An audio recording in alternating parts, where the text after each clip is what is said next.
Welcome back, guys, to another video. Inflation numbers have just come out reporting at 3.2% compared to 3.7%. Now these numbers are for October. When we're comparing October to the month of September, the inflation numbers are a tad bit lower, indicating that whatever the Federal Reserve has been doing with the interest rates and slowing the money cash flow in this country has been working. After these numbers came out, we saw a little bit of positivity happening all throughout the market. We saw the stock market report a little bit of an increase in the different indexes available out there. And we also saw mortgage rates come down a tad bit. However, mortgage rates are still at a 23-year record high and home prices have not fallen. So in today's video, we're gonna look at what these inflation numbers mean to the housing market and what to expect in the near future. And then towards the end of the video, we'll look at live data for local housing stats to see how the housing market is doing right now. So you definitely wanna stay till the end of the video. So let's first talk about why inflation numbers have reported lower for the month of October compared to the month of September. Well, first I wanna say that this is not something that happened in 1 month or 2 months. This is something that's been happening over the year or the 2 years we've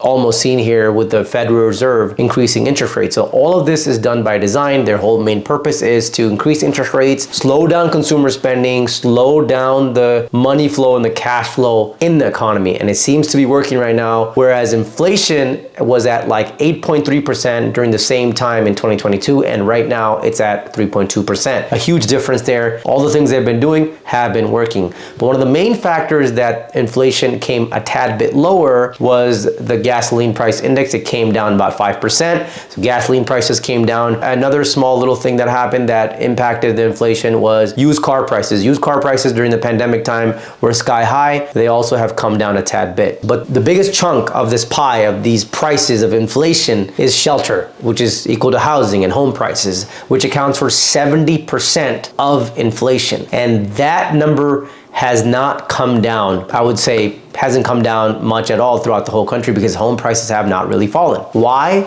Plain and simple, because we have a record low inventory in housing. Home sellers right now are not willing to let go of their houses because they're sitting on record low interest rates. Even though a lot of homeowners right now don't like the home they're in, they're just not willing to let go of a 2.5% or 3.5% mortgage and then get a 7.5% mortgage. So that is the main reason. The second is there's still healthy demand out there. Even though rates are high, there are people out there buying houses. Now, which leads to my next point. Why is there such healthy demand out there? Well, as we know, which is a fact, I don't want to downplay anything, a lot of people in this country are outright priced out of the market. It's an unfortunate situation, but this is something that the Federal Reserve wanted to happen in hopes of slowing down inflation, in hopes of bringing the house prices down, but that didn't happen. But there are people out there that are still buying houses, and that is because their incomes are allowing them to buy them. They have cash that they've made through stocks with their company, or it's a husband and wife buying, and combined they're able to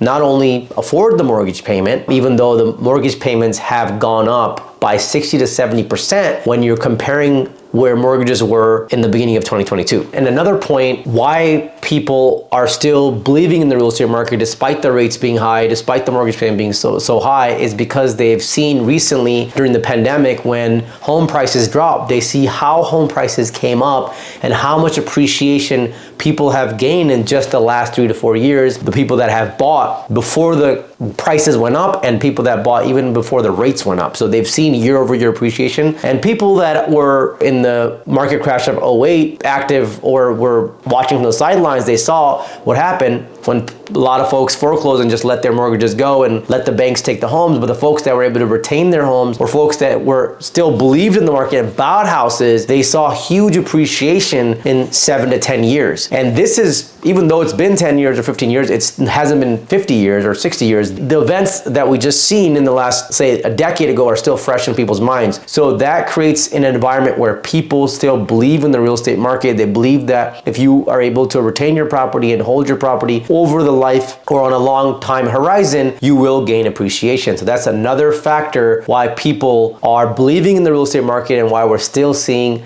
healthy demand. Now, what do the low CPI numbers mean to housing? Well, what it means is that the Federal Reserve is getting a positive indicator back from the market that what they're doing is working. And I know I've said this a million times in this video already, but this isn't a positive indicator to them. So what this means to housing is that a lot of economists are predicting right now that the Federal Reserve is not going to increase their Fed's fund rate in the last meeting, which is coming up in the month of December 2023. However, there's another consumer CPI report that's going to be coming out in December. It's going to be interesting to see what happens, but a lot of people are predicting that that report is going to be very similar to what we saw this month in November, the report for October. So Federal Reserve may hold off on doing further rate increases. Goldman Sachs put out a report that says that they believe that Federal Reserve will bring the rates down drastically by the end of 2024. A lot of banks out there are echoing a similar message, believing that rates are going to come down in 2024.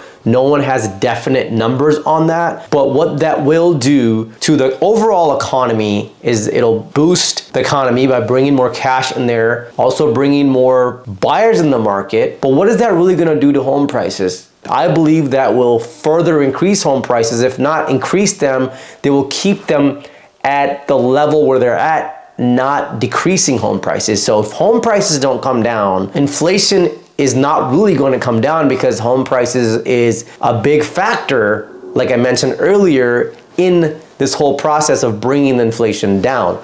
So we might be in for this tug of war for another year or 2 or 3 years, maybe even longer, because we have a huge inventory problem and prices are not likely to come down because you're going to have more buyers on the market. But we're hoping if rates come down, more inventory can come down, because a lot of sellers might come out of the woodworks and want to sell their homes because they're like, okay, well, now my rate's at 7.5. I'm going to get a 7.5. Well, let's just say the rates go to 5. Well, that's a healthier number. Mortgage payment's going to be a lot lower. Yes, we're going to have to let go of our 3.5%, but that's a compromise we have to make. So it's going to be very interesting to see what happens, but a lot of economists and a lot of senior level people in banks are predicting that rates may come down towards the end of next year. If you're getting real value out of this video, please leave me a comment below by telling me what you feel is really happening in the housing market, and hit that subscribe button to stay on top of your real estate game. Thank you for watching. For those of you that believe houses are not moving, people are not buying, this is all a lie. Let's look at some local numbers here in the city of Fremont for the month of October 2023. It says single family detached report does not include condos and townhomes. And let's see what's happening in this local city in the East Bay area of northern part of California. On this report, as you could see here, that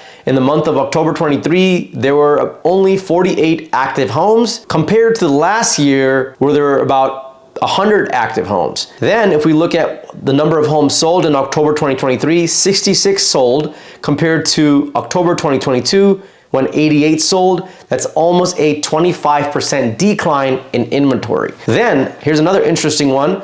Average sales price. Average sales price this year in October 2023 was 1.868 million compared to 1.593 million. So there's an increase in home prices, average sales prices right there. And then here's another one. Average days on market. That means how long the home stays on the market once it comes on the market. Last year, during the same time, average days on market was 27 days, which is pretty high out here.